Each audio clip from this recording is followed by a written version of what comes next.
अस्सलामुअलैकुम दोस्तों, कैसे हो आप सब। दुआ करता हूँ आप सब अच्छे हों। दोस्तों, आज लाया हूँ आपके लिए मस्तिष्क और आत्मा, इस्लाम की रोशनी में चिंतन की दुनिया पार्ट 1 का लास्ट भाग।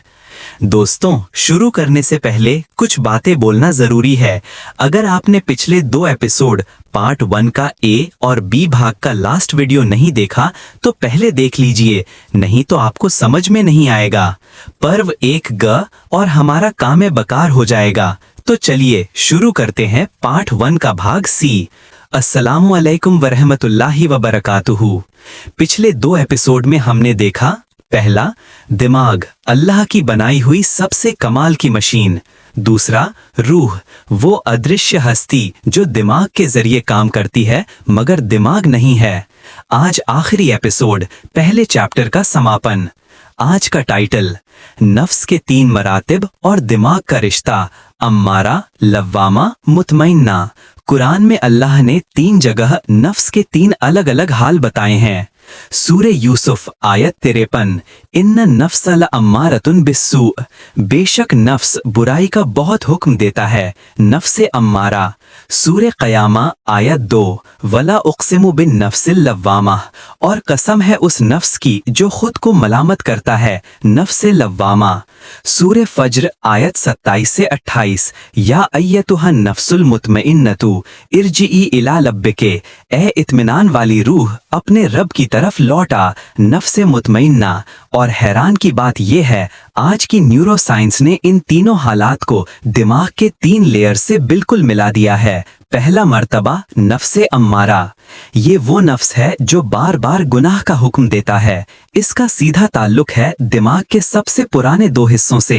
रेप्टिलियन ब्रेन, जिंदा रहने की बुनियादी प्रवृत्ति, खाओ, सो, हमबिस्तरी, लड़ो।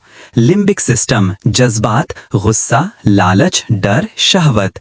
जिन लोगों का प्रीफ्रंटल कॉर्टेक्स कमजोर होता है वो इसी नफ्स के गुलाम बन जाते हैं। रिसर्च में पाया गया है, सीरियल किलर और पेडोफाइल्स के दिमाग में प्रीफ्रंटल कॉर्टेक्स में गहरी खराबी होती है।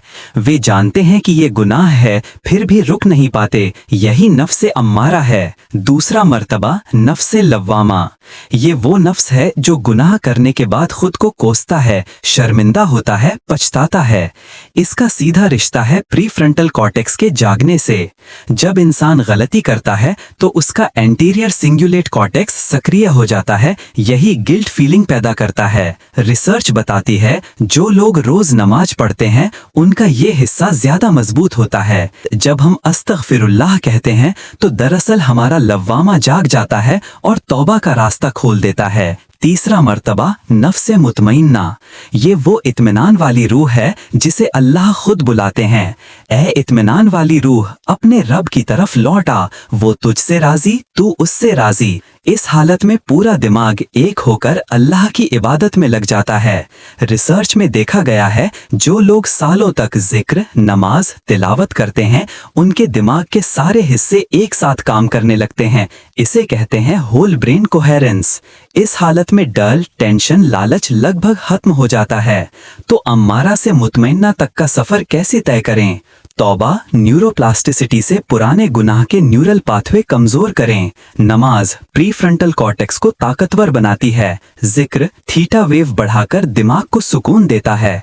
कुरान की तिलावत दिमाग के ऑडिटरी सेंटर में ऐसी वाइब्रेशन पैदा करती है जो किसी इंसानी आवाज में मुमकिन नहीं। सदका और नेक अमल ऑक्सीटोसिन और डोपामाइन बढ़ाकर खुशी का सर्किट मजबूत करते हैं। हदीस है, जो शख्स रोज 100 मर्तबा सुभान अल्लाहि व बिहम्दिही पढ़ता है, समुद्र की झाग के बराबर भी गुनाह हो तो माफ हो जाते हैं। आज की साइंस कहती है ये जिक्र दिमाग के अमिगडला को शांत करता है जो डर और टेंशन का सेंटर है। आखिरी बात, ए देखने वालों, 3 एपिसोड में हमने पहला चैप्टर पूरा कर लिया। दिमाग अल्लाह का यंत्र है, रूह अल्लाह की फूंक है और नफ्स इन दोनों का मिला जुला रूप है। हम इसी नफ्स को कंट्रोल करेंगे, यही जन्नत या जहन्नम का फैसला करेगा। अल्लाह हम सबको नफ्से मुतमइन्ना बना दे ताकि मरते वक्त फरिश्ते कहें, ए इत्मीनान वाली रूह अपने रब की तरफ लौटा। आमीन।